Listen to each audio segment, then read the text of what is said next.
Hey everyone, welcome back to the channel. In today's video, I'm going to show you how you can check your messages on Amazon. It's really simple and easy.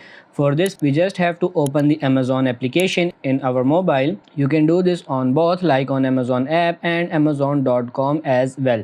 And when we are here, we just have to tap on these three bars in the bottom right corner and then tap on this account option here, and you can see there are a lot of options here: orders, your rental order, survey requests, customer service, and account setting.